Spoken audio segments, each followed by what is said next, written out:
लिए साहब ने कहा अपने वोट को अपनी बेटी की इज्जत के बराबर समझना, इसे किसी कीमत पे बेचना नहीं। लेकिन आपने अपने वोट को एक पौवा दारू के बराबर बना दिया। क्या बीती होगी उस बच्ची के ऊपर, कभी आपको एहसास है इस बात का? उसके पेरेंट्स के ऊपर क्या बीती होगी, कभी इस बात का एहसास किया? जब ये नारा दिए ना, बेटी बचाओ बेटी पढ़ाओ, तो हमें समझ में आया ये नारा इन्होंने क्यों दिया है।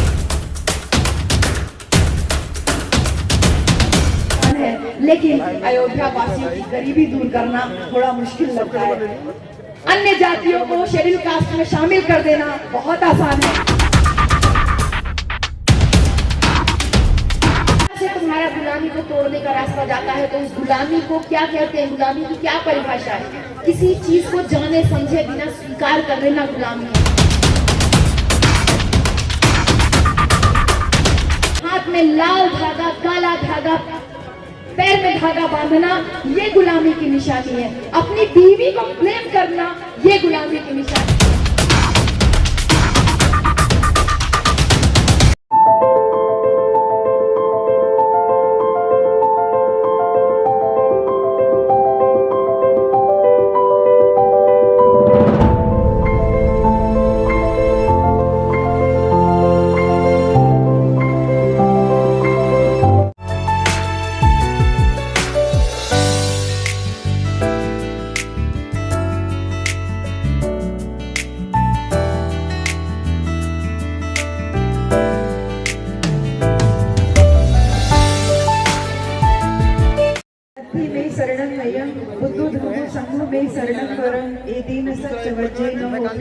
जय मंगलम।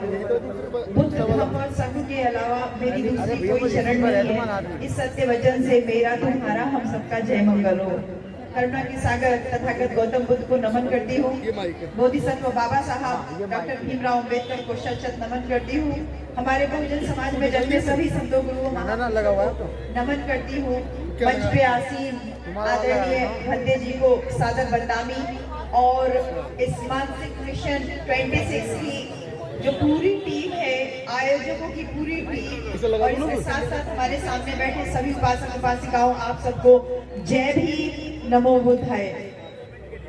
मैं इस मानसिक मिशन 26 प्लस की टीम को स्पेशली ढेर सारी बधाइयाँ दूंगी, ढेर सारी मंगल कामनाएं दूंगी, इसलिए कि साहब कांचीराम के मिशन के कुछ सिपाहियों से मैं अमरावती मिली थी। अभी मार्च के महीने में हम अमरावती गए थे और वहाँ पर कांचीराम ट्रस्ट के नाम से वहाँ पे कुछ आपके जैसे जिम्मेदार लोगों ने साहब के नाम पे ट्रस्ट बनाया है। और जिस तरीके की वेशभूषा आप लोगों ने आज पहनी हुई है, जो डिसिप्लिन आपका दिख रहा है, जो मैनेजमेंट आपका दिख रहा है, ऐसा ही मैनेजमेंट मैंने साहब के उन सिपाहियों का अमरावती में देखा तो मुझे बहुत खुशी।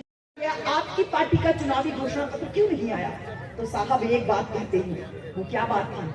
कहते हैं भारत का संविधान ही हमारा घोषणा पत्र है, हमारी सरकार बनेगी तो मैं इस घोषणा पत्र को यानी संविधान को 100% लागू करूंगा। कितना बड़ा विजन लेके चले थे साहब कांचीराम। इस विजन की आपको जरा सा भी इल्म है? आपको जरा सा भी इस बात का एहसास है कि कितनी बड़ी बात साहब बोल के गए और हम लोग अपने जरा से स्वार्थ के लिए, अपनी जरा सी चमचागिरी की लत की वजह से आज आपके ऊपर कोई और शासन कर रहा है। इस दिल्ली क्षेत्र में जहाँ पे करोल बाग जैसा एरिया है, जहाँ पे केवल अपने जाटव समाज के ही लोग रहते हैं, यहाँ पे तमाम ऐसे एरिया गुरुद्वार पता नहीं कौन कौन सी लोकेलिटीज है, यहाँ तक कि ये कोंडली वाला एरिया भी है जहाँ पे केवल अपने समाज के लोगों का बाहुल्यता है, लेकिन फिर भी वोट आपका कोई और लेके चला जाता है क्योंकि साहब की वार्निंग ध्यान नहीं दिए। साहब ने कहा अपने वोट को अपनी बेटी की इज्जत के बराबर समझना, इसे किसी कीमत पे बेचना नहीं।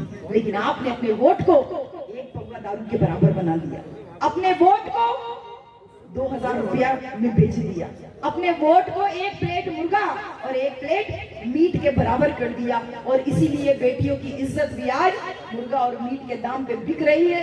BHU जिस इंस्टीट्यूट में मैं पढ़ा रही हूँ, इसी 15 दिन पहले की घटना है। रात 12 बजे वो बीटेक एमटेक की लड़की रात में चाय कॉफी पीने नहीं निकल सकती क्या अपने इंस्टीट्यूट में? अपने कैंपस में हमको डर लगने लगा है यार।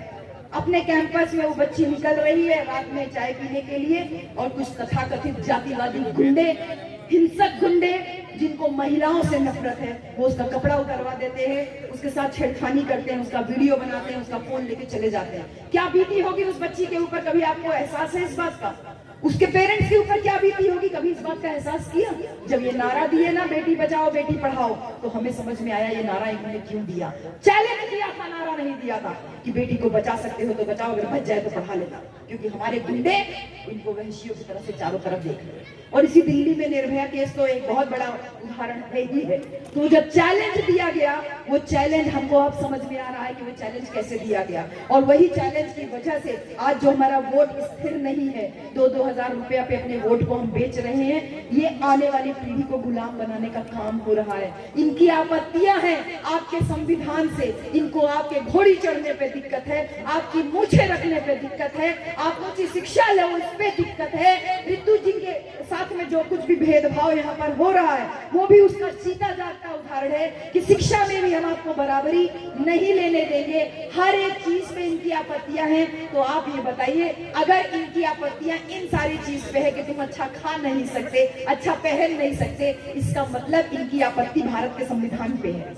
भारत का संविधान जो सबको बराबरी का हक दे रहा है, इस संविधान पे जो लोग उंगली उठा रहे हैं उनसे हमको सावधान रहने की भी जरूरत है। इसके साथ ही साथ कुछ प्रश्न, बार बार दिल्ली आती हूँ तो कुछ प्रश्न उठा करके जाऊंगी कि इस देश का जो लोकप्रिय नाम है, इसके ऊपर बहुत बहस चल रही है कि इसका नाम इंडिया कर देना चाहिए, भारत कर देना चाहिए, क्योंकि देश का लोकप्रिय नाम जो है उसको बदलना आसान होता है, लेकिन देश के लोगों को हिस्सेदारी देना बहुत मुश्किल होता है। योजना आयोग का नाम नीति आयोग कर देना बहुत आसान है, लेकिन देश का विकास करना थोड़ा मुश्किल काम लगता है। फैजाबाद का नाम अयोध्या कर दिया गया, अयोध्या नाम करना आसान है, लेकिन अयोध्या वासियों की गरीबी दूर करना थोड़ा मुश्किल लगता है।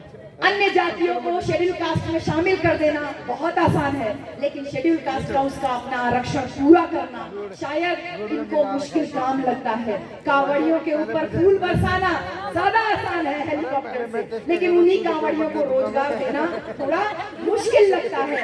कैशलेस कार्ड बना रहे हैं कि आपका मुफ्त में इलाज होगा, कैशलेस कार्ड बनाना आसान है, लेकिन मुफ्त में चिकित्सा देना, सुविधा देना बहुत मुश्किल है। पिछड़ों का वोट ले रहे हैं, ये पिछड़ों का वोट लेके सरकार बना ले रहे हैं। वोट लेना आसान है, लेकिन पिछड़ों को उनकी जाति, उनकी जनगणना के आधार पे 52%, 56% का आरक्षण देना शायद इनके लिए मुश्किल काम है। गैर अम्बेडकरवादी लोगों को शामिल कर ले रहे हैं ये, और इसीलिए तो आपके विधायक यहाँ बड़े पोस्टरों में टंगे हुए हैं। गैर अम्बेडकरवादियों को शामिल करना आसान है, एक अम्बेडकरवादी को सही रूप में चैलेंज करना बहुत मुश्किल काम है। ईवीएम आसान है, बैलेट मुश्किल है। ईवीएम से वोट की चोरी आसान है, बैलेट से मुश्किल हो रही थी। नेता खरीदना आसान है, वोटर खरीदना आसान है, लेकिन मुफ्त में चिकित्सा, रोजगार, शिक्षा देना ये शायद इनको मुश्किल लग रहा है। और यही बात है कि 4-4 साल का रोजगार दे रही है सरकार, बोल रहे हैं अग्निवीर बनो। 4 साल का रोजगार देना आसान है, ओल्ड पेंशन स्कीम लागू करना मुश्किल काम है। और इसी के साथ ही साथ जो थाली बजवाया, और हमारे मूर्ख लोग थाली बजाए, थाली बजवाना बहुत आसान है और अस्पताल बनाना बहुत मुश्किल काम था। इतने लोग इस कोरोना के दौरान खत्म हुए, सभी लोगों ने लगभग अपने घर परिवार, नात रिश्तेदार, बहुत करीबियों को खोया।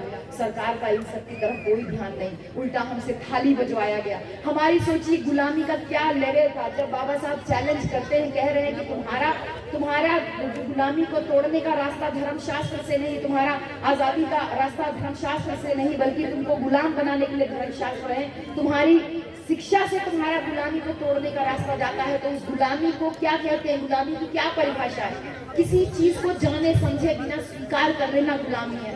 किसी पत्थर के आगे शीश झुकाना गुलामी है। हाथ में लाल धागा, काला धागा, पैर में धागा बांधना, ये गुलामी की निशानी है। अपनी बीवी को ब्लेम करना, ये गुलामी की निशानी है। बहुत साथी आज वहाँ उत्तराखंड में भी मिले, बोले बीवी ने बांध दिया। वही प्रश्न, वही जवाब मेरा कि बीवी मंगलसूत्र देगी तो क्या बांध लोगे? हाँ, जो बीवी ने हाथ में धागा बांधा तो बांध दिया, बीवी चूड़ी देगी, कड़ा देगी तो क्या पहन लोगे? तो बहन जी ऐसा तो नहीं कर सकते। जब वैसा नहीं कर सकते तो ऐसे क्यों ब्लेम कर रहे हो? गुलामी की यही परिभाषा है कि अपना दोषारोपण अपनी पत्नी के ऊपर कर देना, ये गुलामी की निशानी है। और मुझे इस बात का गर्व है कि मेरे पूर्वजों ने कभी भीख मांग के नहीं खाया, मेरे पूर्वजों ने कभी किसी को उल्लू बना के नहीं खाया, मेरे पूर्वजों ने किसी तीज त्योहार पे भीख मांग के किसी से दक्षिणा मांग करके नहीं खाया। आप इस वीडियो के बारे में अपनी राय अवश्य दें तथा वीडियो को लाइक, शेयर और कमेंट्स साथ साथ चैनल को सब्सक्राइब करना न भूलें। धन्यवाद।